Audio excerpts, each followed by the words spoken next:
देख रहा है विनोद। हाँ भैया देख रहा है विनोद, लेकिन विनोद बहुत बढ़िया से देख पाए कि रोड सचिव जी बनवा पाएंगे कि नहीं बनवा पाएंगे। उसके लिए उसको दो चीज़ों की ज़रूरत पड़ेगी।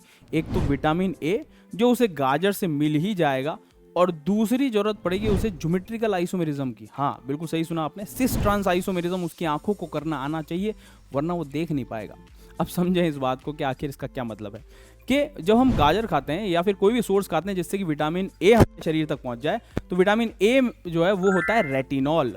अभी रेटिनॉल क्या है? रेटिनॉल में एक एल्कोहल पार्ट है और बाकी पार्ट में ऐसा मान लीजिए कि 4 डबल बॉन्ड है जो कि हमारे लिए इंपॉर्टेंट है, जो कि ज्योमेट्रिकल आइसोमेरिज्म शो कर रहे हैं और सभी ट्रांसफॉर्म में, इसलिए उसको बोलते हैं ऑल ट्रांस रेटिनॉल। ये ऑल ट्रांस रेटिनॉल जो कि विटामिन ए है वो कन्वर्ट हो जाता है, ऑक्सीडाइज हो जाता है हमारे शरीर में और कन्वर्ट हो जाता है ऑल ट्रांस रेटिनल में, मतलब OH जो कि अल्कोहल है उसका ऑक्सीडेशन हो चुका है।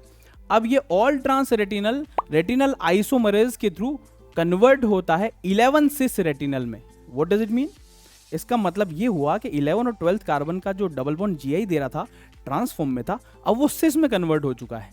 ये 11 सिस रेटिनल ऑप्सिन प्रोटीन के NH2 के साथ रिएक्ट करके इम्यून फंक्शनल ग्रुप में कन्वर्ट हो जाता है और इस कंपाउंड को अब बोलते हैं रोडोप्सिन।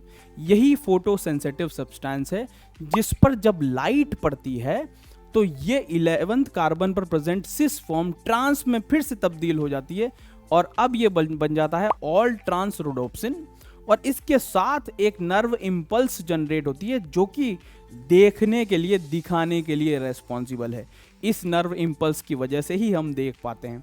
फाइनली ये जो इमीनधारी रोडोप्सिन है इसका हाइड्रोलाइसिस हो जाता है और ये फिर से कन्वर्ट हो जाता है ऑल ट्रांस रेटिनल में, और ये साइकिल चलती रहती है और हम देख पाते हैं। तो अब आपको समझ में आ गया होगा कि यार आपको बहुत बढ़िया देखना है तो गाजर खाइए और सिस ट्रांस आइसोमेरिज्म जानते रहिए। Bye bye.